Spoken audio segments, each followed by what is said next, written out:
নমস্কাৰ। আজি আপোনালোকৰ মাজলৈ আকৌ লৈ আহিছোঁ এটা নতুন ভাল লগা ৰেচিপি। আজি মই বনাবলৈ লৈছোঁ কণী আৰু চয়াবিনৰ আঞ্জা। মই দুটা কণী আৰু চয়াবিন 100 গ্ৰাম লৈছোঁ। এতিয়া মই এটা পাত্ৰত পানী উতল হ'বলৈ দিলোঁ। পানীখিনি ভালদৰে উতল অহাৰ পাছত চয়াবিনখিনি দি 5 মিনিটমান ডুবাই ৰাখিলোঁ।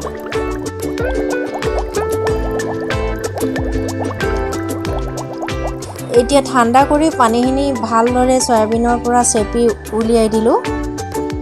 ইয়াৰ পিছত 1 চামুচ আদা নহৰু পেষ্ট, 1 চামুচ হালধি গুড়ি, 1 চামুচ গৰম মছলা পাউডাৰ, 1 চামুচ লাল মিৰ্চ পাউডাৰ আৰু 1 চামুচ জালুকৰ গুড়ি দি দিলোঁ। আৰু লগতে কণী দুটা ভাঙি দি ভালদৰে মিক্স কৰি ঢাকোন দি 10 মিনিটমান সময় ৰাখি দিলোঁ। এতিয়া মই এখন কেৰাহী ভালদৰে গৰম কৰি তেল 3 চামুচমান দি গৰম হ'বলৈ দিলোঁ।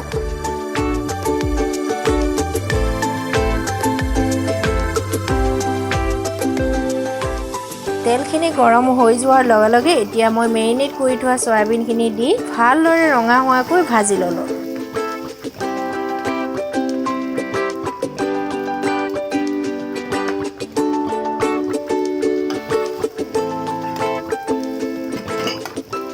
তাৰপিছত 15 মিনিটমান ঢাকোন দি সিজিব দিলোঁ।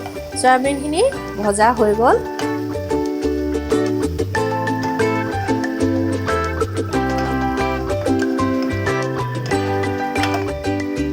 এতিয়া সেই কেৰাহীখনতে আকৌ তেল 2 চামুচ দি গৰম হ'ব দিলোঁ। গৰম হোৱাত 1 চামুচ গোটা জিৰাও দিলোঁ আৰু পিঁয়াজ দুটা মিহিকৈ কাটি লৈছিলোঁ, ভাজিলোঁ।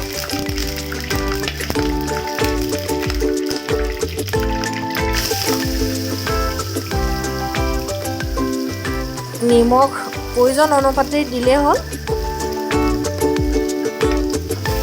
নিমখখিনি দি আকৌ হালধি আধা চামুচ দি ভাজিলোঁ, কাৰণ হালধি আগতেও দিয়া হৈছে সেইকাৰণে আধা চামুচ দিলোঁ। 1 চামুচ আদা নহৰু পেষ্ট,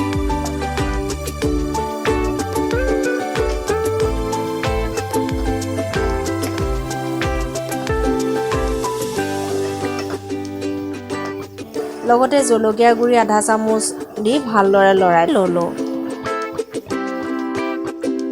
এতিয়া দুটা বিলাহী মিহিকৈ কাটি পিঁয়াজৰ লগত মিক্স কৰি অলপমান গৰম মছলা পাউডাৰ দি 15 মিনিটমান সময়ৰ কাৰণে তেলখিনি ওলোৱালৈকে ভাজিলোঁ।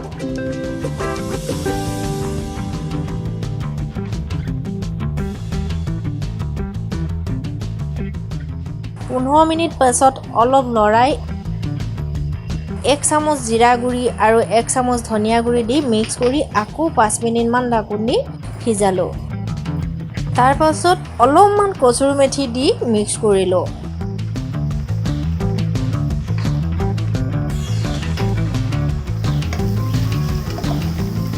এতিয়া ভাজি থোৱা চয়াবিনখিনি ভালদৰে মিক্স কৰি ল'লোঁ। দুটা আলু কাটি দিলোঁ। আলু অপশ্যনেল, দিবও পাৰে আপোনালোকে, নিদিবও পাৰে। লগতে কেঁচা জলকীয়া দুটাও দি দিলোঁ।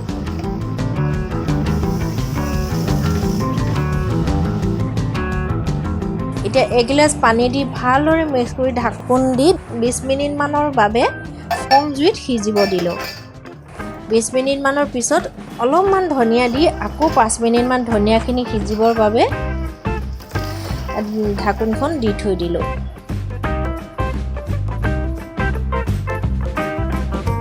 চয়াবিন কণী আঞ্জা হৈ গ'ল।